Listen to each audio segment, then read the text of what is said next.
Good morning, everybody, and welcome to another episode of Stories with Ori.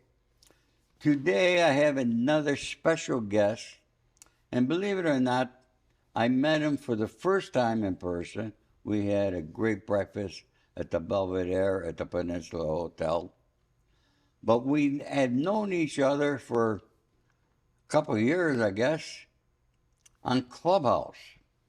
Everybody say hello to Mikey. You all know him from there. Mikey Ciorrocco, known as C-Roc. What's up, Ori? How are you? Great, Now, man. my first question to you is, why do they call you C-Roc? So my last name, being Italian, it's hard to pronounce for some people. So I just got tired of pronouncing it for people all the time. So I just started going with what people started with. C-Roc, how do you pronounce that? C-Roc? And I just said, yeah, let's just leave it there. And so in college, I ended up getting a vanity plate on the back of my car that said C-Roc. Really? I had a 1995 Eagle Talon, blue, with a black top on it. And it was stick shift. And yeah, that's where it was, and that's where it all started. And That would be good to have a plate like that.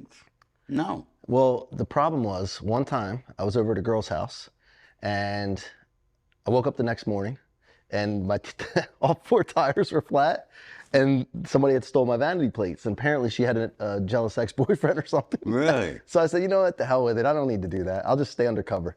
You know, Mike, now I'll call you Mike. I'll call you C. What do you want me to call you? Whatever you want, man. My friends call me C-Roc, and you're a friend, so. Okay.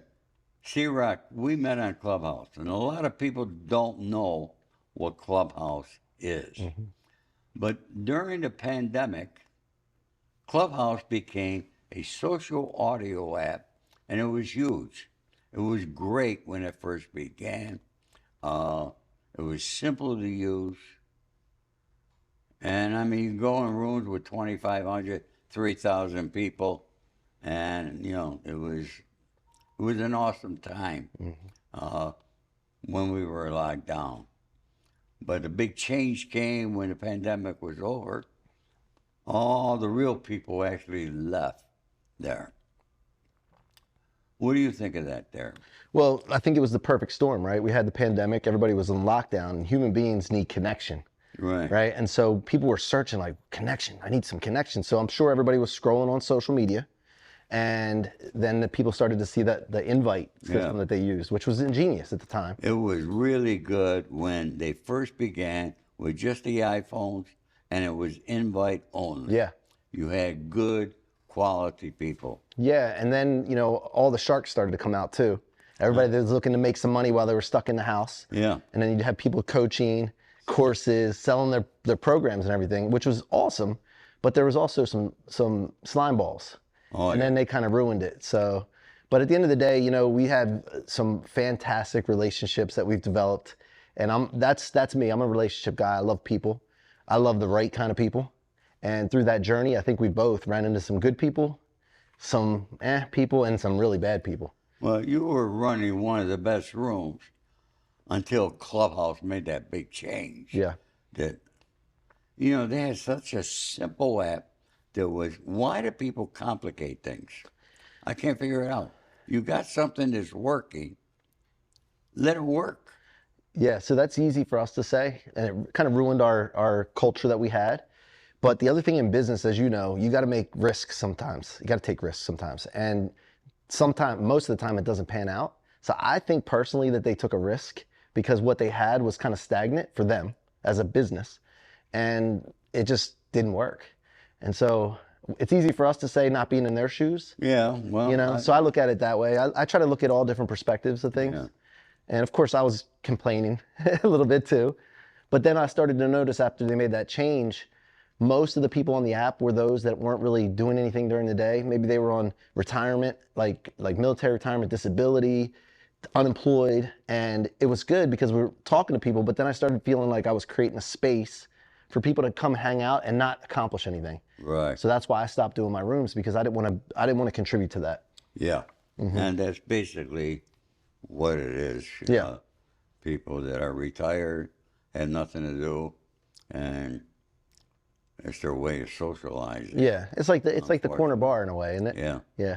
So, you and I, we had you're very well. You got a very good infrastructure put together with what you do. Explain to the people what you do. So, my thing is connection. It's always been connection. My superpower is connecting people. I just love people. And so I started about 5 years ago. I was in the mortgage business. 20 years I've spent in real estate mortgages, did very well, built a large organization with 3 of my best friends. And, I was doing very well in that money-wise, but I would come home very conflicted because I was feeling like I was doing what I was supposed to do, what I was taught to do as a kid, which was provide a great lifestyle for my family. But I would come home unfulfilled and something just wasn't right. And so one day I just started thinking to myself, I said, I got to stop doing things just for money and find something that I'm really passionate about, but also can make money. And the scary part about it was I was making good money and I had a certain lifestyle, which is not real lavish by any means, but my family's used to it. I was used to it. And the scary part about it is that chasing a passion, you're going to have to pull back a little bit. Right. And so I did that. I ended up pulling back a little bit and actually a lot, and just dove headfirst into podcasting and helping other people do what I've done now, which is I've been on over 900 podcasts in the last 5 years. And in doing that, I really got really good at connecting and figuring out how to get people booked on shows. And then the most important part is once you go on a show, what do you do after? Do you just rely on, for example, I'm not going to just rely on you to get this message out. I'm going to get the raw content from you, and then we're going to repurpose it, and then we're going to become omnipresent and get it everywhere. So I got really good at that. And then I said, I can go only so far by myself. If I help other people do the same thing, then I have an exponential effect, and we can really impact the world. So I started that one agency. And what we do is we help people like you, me, entrepreneurs, speakers, celebrities, get on great podcasts. And then after that, we teach them how to leverage the attention we get through monetization and getting the message out and becoming omnipresent. Yeah, people don't understand the podcasting industry. They think because you're on the air that you're doing something. But it's an awful lot of work, like anything. Mm-hmm. It's like writing a book. Yeah. Writing the book is the easiest part. Selling it is the most difficult. Yeah. And people don't understand that there. Yeah. And that's why the average author in their lifetime only sells 250 books and makes $500 in their lifetime. Yeah. And explain, I can't even count the number of podcasts I've done. Mm-hmm. This week alone, and it's only Wednesday, I did 2 so far. I'm not doing any more this week. Where I've been interviewed, mm-hmm. I average 3 a week all over the world. And now I'm getting a little more fussy on which ones I do, and so forth. But one thing I know for sure, podcasts, people who listen to podcasts do not buy books. Yeah, well, the book thing and with podcasting, the secret, all right, you ready for this? And if anybody's watching and taking notes while you're watching or listening, the key and the secret is over and over and over and over and over and over again. And I could keep going. It's consistency. Well, and you got to pile it on. And a lot of people, what they'll do, or is they'll start a podcast, or they'll go on some shows, or they'll write a book, and then they'll do a little bit, and they don't get the traction or the momentum. Right. And then they quit. So what I did, when I figured out the key to podcasting was volume, I went on 7 to 10 shows a week consistently for 4 years. And then all of a sudden, I started seeing this power happen where I was connecting with some of the most successful, well-known people on the planet, speaking on some of the biggest stages with those people. And see, that's the key. It's consistency over long periods of time. And that's where people miss out. Well, that's old thing in the advertising business. Yeah. And that's one thing that I learned from previous businesses I had years ago. Mm-hmm. And it's just why me as an author, I'm approaching 20,000 books. Congratulations, that's awesome. But I'm constant, consistent, every single day. Yeah, you don't shut up about it, which is what you need to do. See, you don't care about what people think about, oh, geez, he's talking about his book again. Who cares what people think? Right. Right? And that's where they're so worried about what people think that they stop and they let people inhibit them. Where you don't do that. You're hard-headed, which is a good thing. Hard-headed and being stubborn is actually a good thing when it's on the right thing. Yeah, well, it's not being stubborn. It's being smart too. Well, okay? but It's stubborn. understanding. But stubbornness, Yeah. meaning that you just don't give in. You just keep pounding, Right. right? Because that's what it takes really to be successful. Constant and consistent. Yeah. No matter what you do in life. You know, I know you do a lot of training of people in different aspects of things. What type of training do you do? What do you provide to people? What do you offer in your training program? So first of all, what I do is I do things for myself, get really good at it, and then I create a business around it.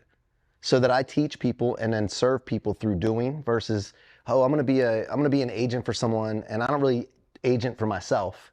And I'm gonna go try to help people, but I haven't been through the things and had the experience to learn the setbacks, the difficulties, how do you get around things. I've already done all that, and now I can take that and then teach people the same thing. So, you know, I'm a performance expert. I know how to build businesses and scale businesses, and I know how to build brands. And so I just guide people with those things, those areas. Well, you do a good job in it. Thank you. One thing I noticed. Thank you. Okay. I don't do nothing in that area. People have been asking me for a long time to start training programs. Yeah. And I thought about it. And if I were to start a training program of what it takes to become successful, the first thing I would teach people how to do is make their bed in the morning. You got to have certain habits. You got to dress properly. I would teach you how to dress. You know, that's the thing too, is that you could dress with a suit, tie, you could dress, whatever you do, you need to lean into it. You need to choose it and you need to make it your own and lean into it. And that's what I do. I had a mentor one time and he's like, you know, C-Roc, I think I would lose the hat. And I said, you know what? He said, I know what you're going to say. You want to buck the system. You want to just say, watch me be successful with this outfit. And that's kind of how I feel. Yeah. And I don't want to be just like anyone else. So it become your outfit then. Yeah, well, this is the brand I started, That One, right? This is what it's about. It's about finding That's the name of your brand. Yeah, That One. Yeah. Because here's the thing, Ori. I don't see the one. It's right here. It's hidden. But you know what this does? Let me tell you. So I'm on an elevator. I'm in an airport. People say, what's that? What's that?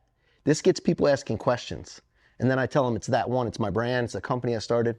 And it gets the conversation started. But the thing is that I've had most of my success. And what I've watched and witnessed other super successful people do is they find out who they are. Not what they do. Who they are, what their standards are, what their core values are, what their non-negotiables are. And they don't care what other people think. And they lean into it unapologetically. And they don't let any other people direct them into, push them into different ways.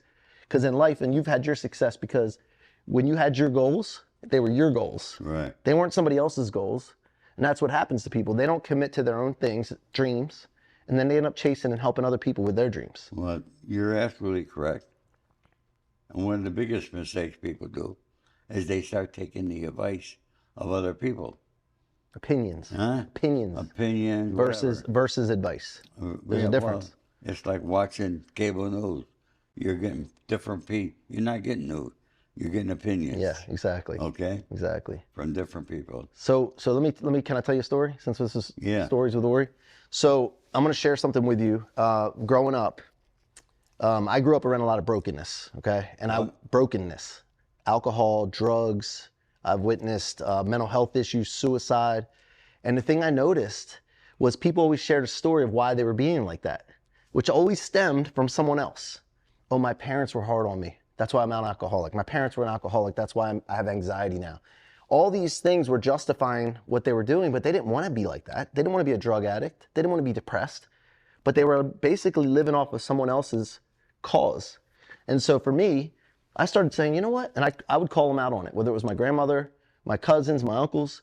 And I started saying, if I'm going to call them out on it, about you're living a story of someone else, a cause of someone else, I had to try something. So I started experimenting at a young age, 8 to 11 years old, of telling them a story of why I was going to be successful and seeing if it worked the other way too. And it did. And so I started saying, you know what? I'm going to start pushing things out there, ideas, dreams, and then I'm going to start living those dreams and then cause and create my own future versus living off of someone else's cause.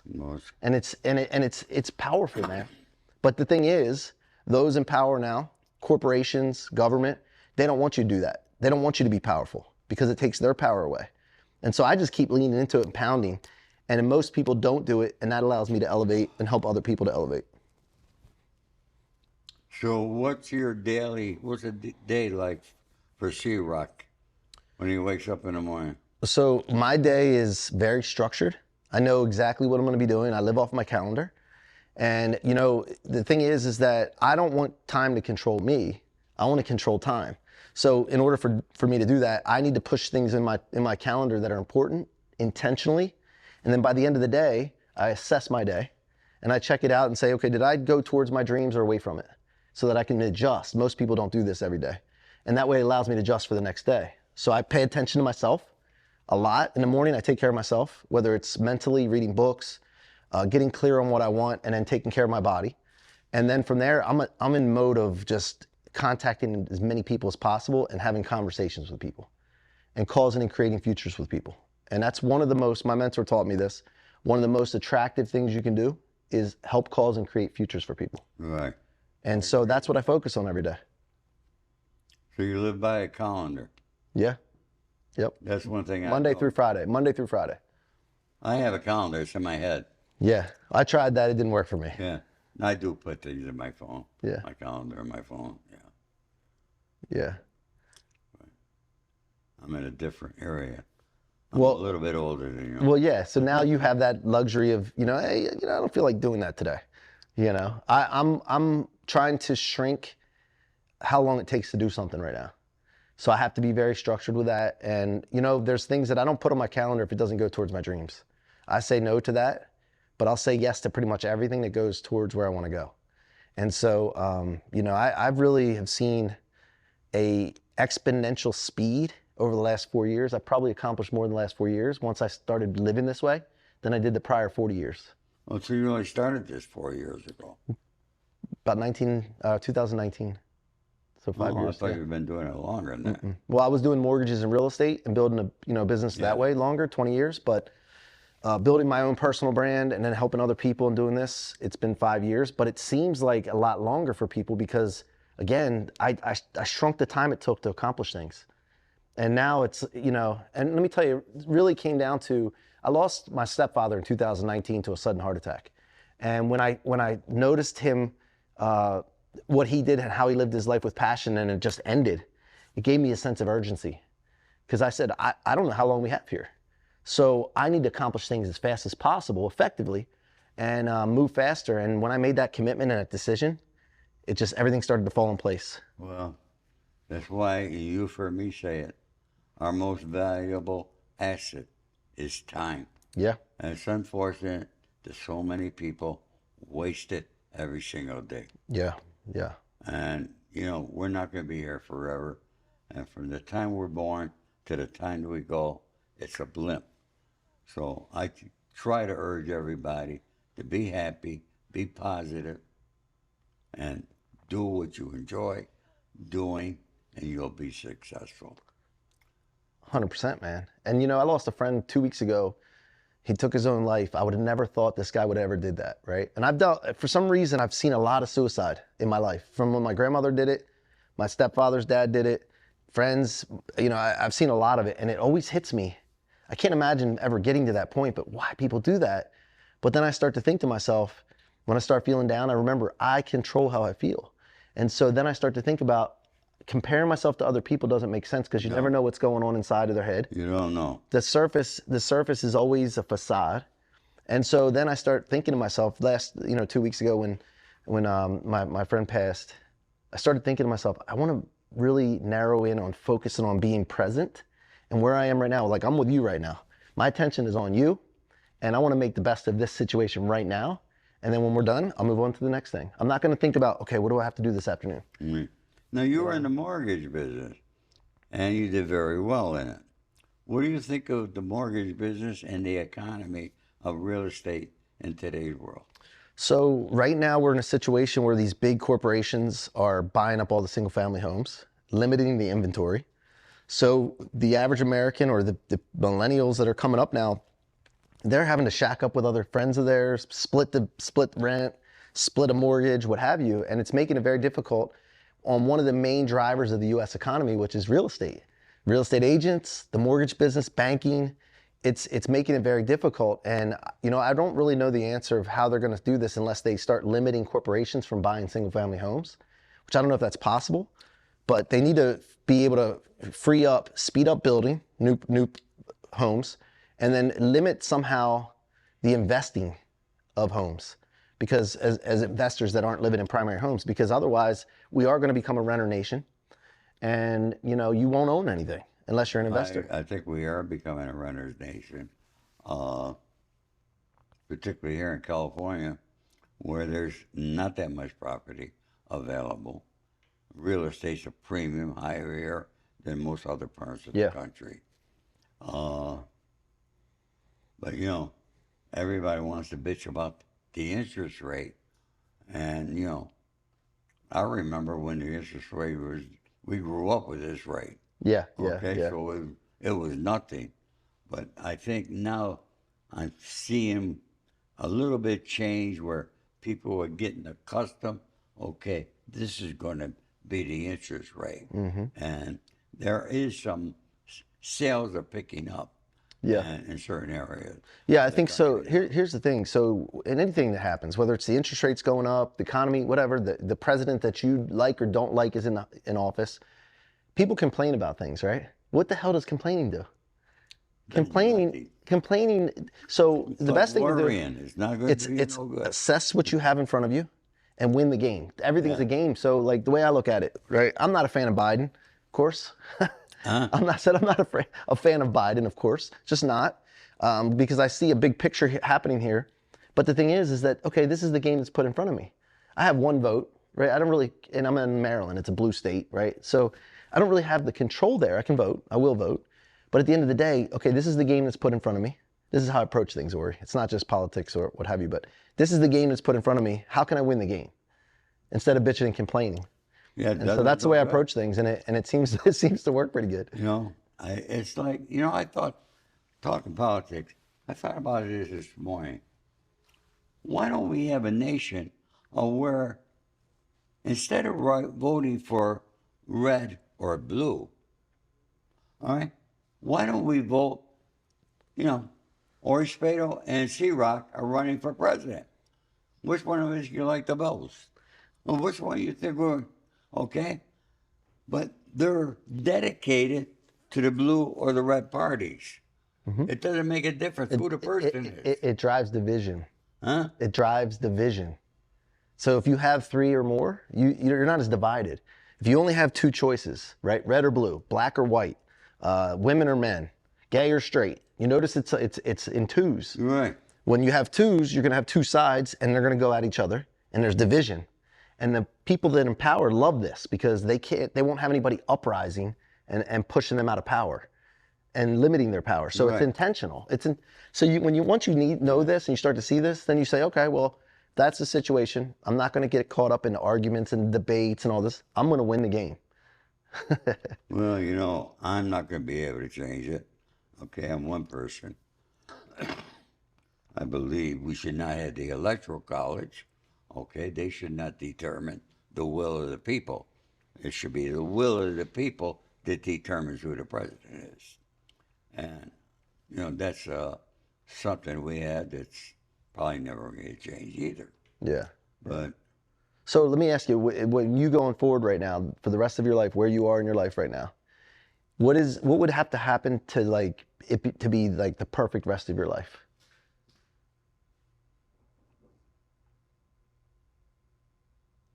Did I live to 105? And what happens? What happens? And what happens? Stay healthy. Healthy, 105. But what happens during that time? What are you doing? In my head, I still think I'm 21. Me too. Me too. But my body tells me differently. Yeah. But I never want to be in a nursing home. I never want to be where I'm not able to walk. I always try to stay agile. I walk every day. Try to get my exercise in. Not like you do, but it works for me. But I do that. I eat fairly healthy. And But let me ask you, I think what I noticed from observing you is that you really want to help people with the things that you've been through, the things you've overcome, and help, and you really care. It seems to help other I people. wake up every morning and I go to bed at night and I say a prayer and I ask the Lord to allow me another day to continue to help Him make this world a better place and make people happy. Yeah. And that's what I ask. And actually, somebody just posted, I said that in an interview. So that's what I've been doing, and those have been giving me the greatest happiness of my life here on this earth. And if you, the type of lifestyle you lived, right? If you could go back and change anything, not regrets, forget about regrets, because I don't, whatever. But if you could change something from when you were younger, you can go back as far back as you want to. What would you have changed? Whether it's something you did, the way you lived, and like the way you acted, the way you felt. How would you have changed? And don't give me the line that, oh, I wouldn't change anything. Forget about that. Let's say if you would change something, what would that be?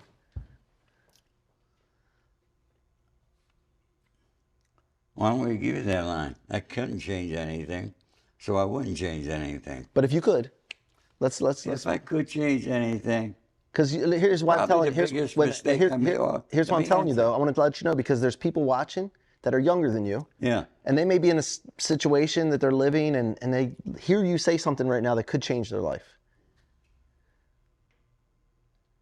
You know, the first wife that I married was the correct woman to marry. But I had this thing in my head that it was okay for me to screw around. And that was wrong. So if I was to correct anything, is I would have changed that and stuck with that woman. Yeah, yeah. That would have been the only one thing.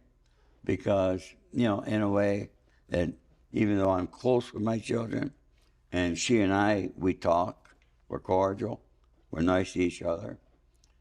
And, you know, we get together for family gatherings and stuff.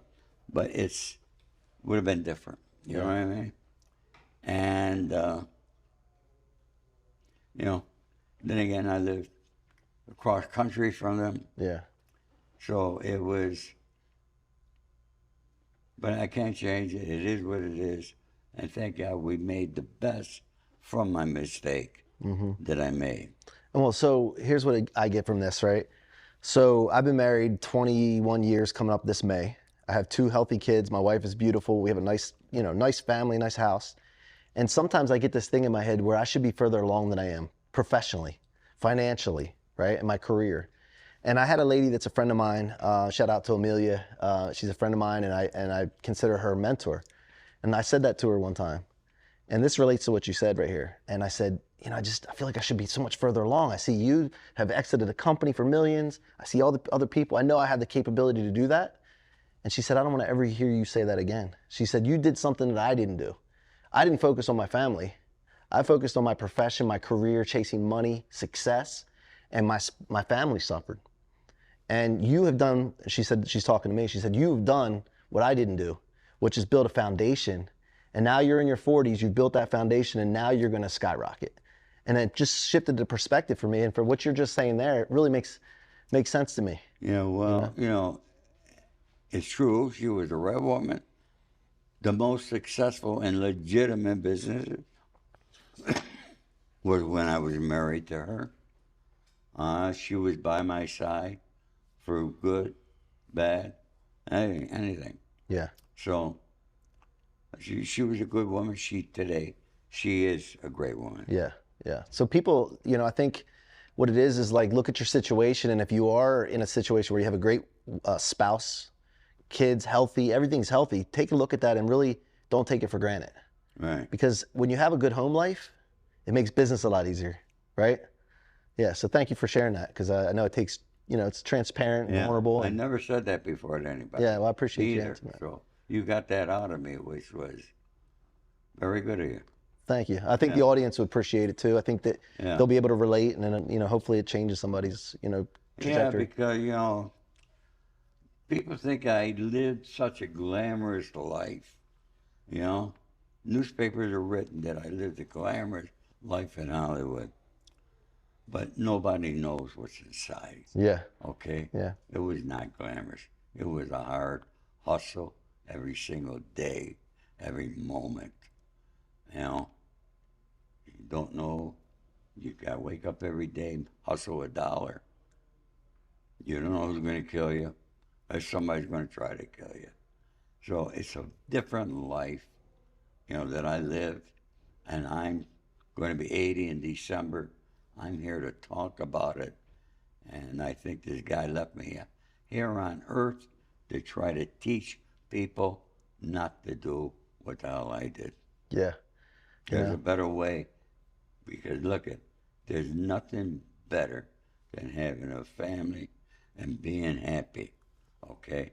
It's not how much money you got. It's not the car you drive. And people are embedded with that in today's world. Yeah. Yeah. And it's not that at all.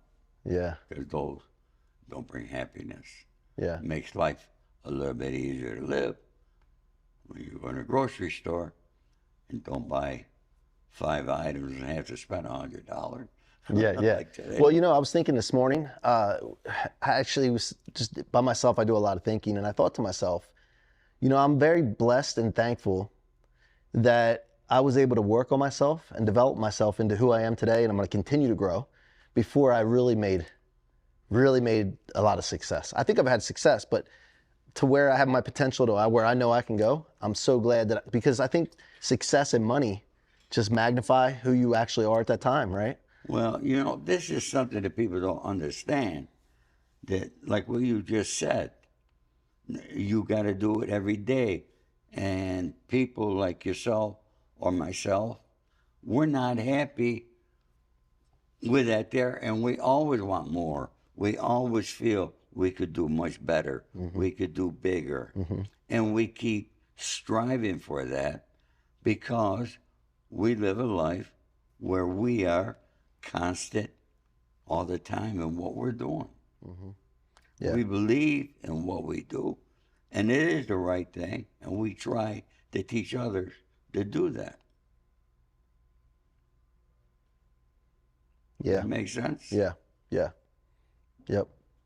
Yep. And consistency can get boring sometimes, but that's what it takes. Yeah, it does. Boring old consistency. Sometimes you do the same thing every day, but we do it. I told you I pray at night, I pray in the morning. When I got arrested, I stopped praying. I can remember my first night in prison. Lord, why the fuck you doing this to me? And it took me a while. I can remember in Brooklyn and D.C. Finally, one day, I don't know what it was, I started praying again. And after I started praying, I started doing more research and studying the law more. And I saw things slowly changing. I'm very blessed that I ended up with only 62 months. I was facing life in prison. But, we had one rat that did terrible in a trial before. They didn't want to use him against us. And so that case got dismissed. So prayer works. It works for me, folks. Yeah, I agree. It works for me. I can remember a guy that was a mentor to me, W. Clement Stone. He prayed there all the time. You read his books, The Success System That Never Failed. He's the guy that made Napoleon Hill. Okay. Mm-hmm. Yeah. Yeah, that's amazing. I really think that you have to come to a conclusion at some point that you have to take responsibility. Yeah. The decisions we make, the actions we take, the people we keep around us have to be under our control. And when you don't take that responsibility and you push that responsibility out onto someone else by blaming or pointing a finger, this and that, then you lose control. Yeah, I never blame somebody else. If I fucked up and I did it because somebody else did, it was my fault, because I always blame myself. Because you start blaming other people, what are you looking for a scapegoat? Just blame yourself and take full responsibility. I do that all the time. Yep.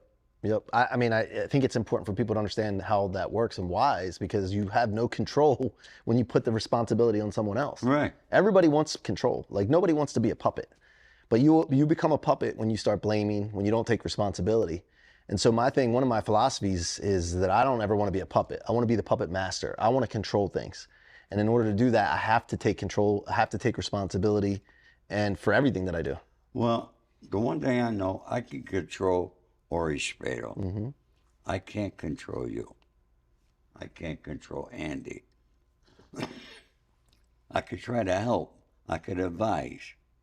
But I can't control. Yeah. Because you're going to do what you want to do. Yeah. I can tell you a little secret though. I figured something out. So I figured something out about confidence. This is a little thing I just came to realization. I had like a cognition recently that if you have confidence and you can figure out how to bottle confidence, the world turns for you. So you can actually control in a way people the way they respond to you. But if you lose confidence, the world will turn against you.